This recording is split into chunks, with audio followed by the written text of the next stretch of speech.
Vous rappelez ici que nous avons librement fixé au 26 mars 2022 la fin de la transition à 24 mois par un décret du 6 juin 2022. Donc la transition est censée prendre fin le 26 mars 2024. Mais elle a été reportée sine die, unilatéralement, sans débat au sein du gouvernement. Est-ce que vous pouvez imaginer ça? J'ai appris dans les médias que la transition a été reportée, alors que j'ai signé le décret qui met la fin à 2024. Mais nous avons ce qu'on appelle la patience stratégique.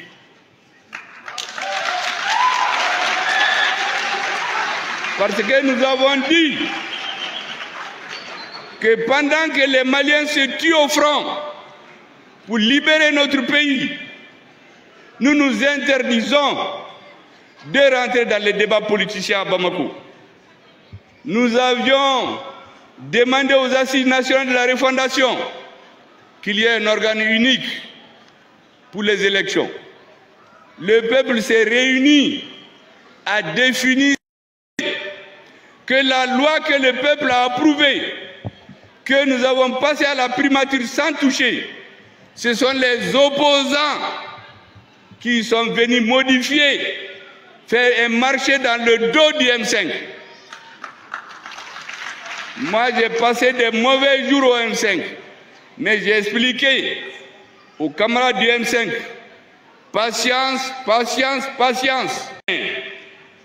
Vous savez très bien que ce n'est pas normal dans un gouvernement.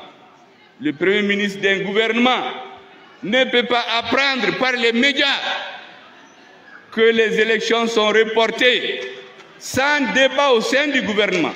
Vous pouvez demander à tous les ministres, il n'y a jamais eu de débat dans le gouvernement. C'est à la télé que les ministres ont appris que les élections sont reportées. Là encore, j'ai dit aux gens du M5, patience. Attendez, l'important c'est d'avoir un pays. Est-ce que vous savez que cette patience, certains ont compris que c'est de la faiblesse? Ces personnes ne comprennent pas. Ces personnes ont peur. Ces personnes sont opportunistes. Mais ils n'ont rien compris. Nous sommes habitués à nous battre politiquement depuis 50 ans. Nous avons la capacité de discernement pour faire la part entre l'essentiel et l'accessoire. L'essentiel, c'est d'aider les forces armées maliennes pour retrouver un pays. Pendant ce temps, il y en a qui sont dans des jeux politiques à Bamako pour mélanger tout ce que le peuple a demandé. C'est pour cela, mesdames et messieurs, regardez un indice.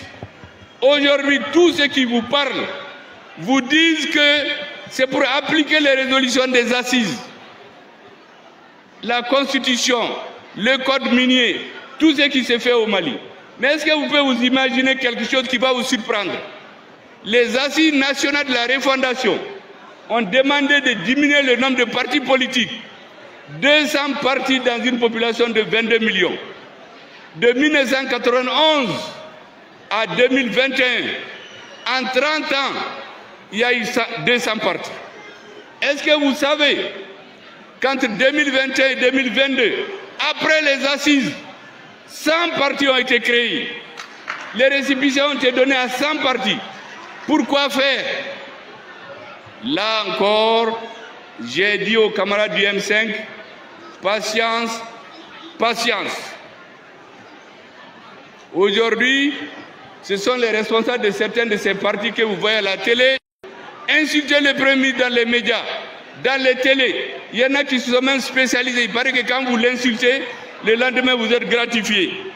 Mesdames et messieurs, nous ne pouvons pas continuer cela.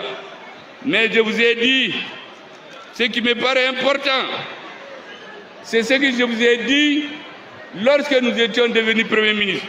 J'ai dit au M5 RFP, il ne faut jamais accepter qu'un dirigeant échafaude des plans de la fin de la transition avant que je n'en discute avec le président de la transition et ses compagnons. Je m'en tiens à ça jusqu'à aujourd'hui.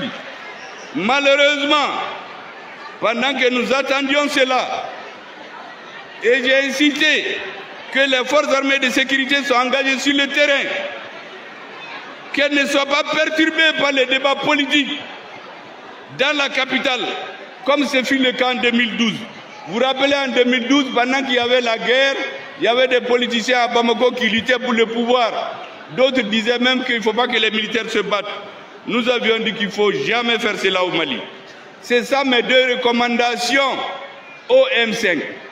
Personne ne doit parler de la fin de la transition avant que je n'en discute avec le président et ses compagnons.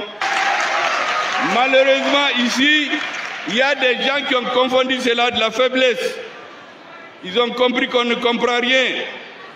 Et il y a des dissidences qui sont créées au M5, dont nous avons les preuves aujourd'hui que certaines ont été suscitées pour diviser les mouvements, pour faire disparaître le rôle du M5 dans l'histoire du Mali. Pour quelles raisons? Pourquoi? Qui a intérêt aujourd'hui à nous ramener en arrière? Qui a intérêt à sortir dans les médias, dire que le premier adversaire de la transition, c'est le Premier ministre? Et ils sont reçus, ils sont payés. Ce n'est pas acceptable. Et de toutes les façons, j'ai dit et je le répète, le Mali va avoir le dessus sur nous tous. Demain, nous allons tous disparaître, mais le Mali va rester. Donc, ce n'est pas la peine de rentrer dans ces calculs. Et c'est pour cela que j'ai dit qu'il y a un spectre de la confusion et de l'amalgame qui plane sur la transition malienne.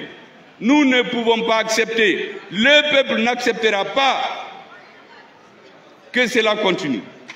Le M5 ne l'acceptera pas.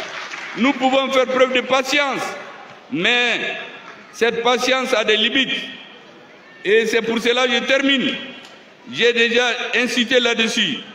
Soyons unis comme un bloc de granit.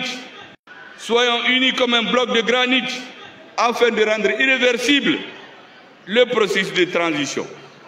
La deuxième chose, c'est que celui que Dieu a mis à la tête du Mali, il faut le respecter. Dans tout pays où on ne respecte pas le premier responsable, ce n'est pas un bon signe. On peut combattre un système, mais s'attaquer à un individu, j'ai dit au M5 qu'il faut se l'interdire. Celui que le Dieu a fait qu'aujourd'hui, il est le plus âgé, il est l'aîné sans être le plus âgé, pour paraphraser un ancien président, il a droit aux égards, au respect de tous les Maliens. Si on n'est pas d'accord avec lui, nous créons l'espace pour discuter. Depuis 2 ans, je suis en train de demander aux militaires, il faut qu'on s'assoie pour discuter de ce que va devenir la transition à la fin. Depuis 2 ans,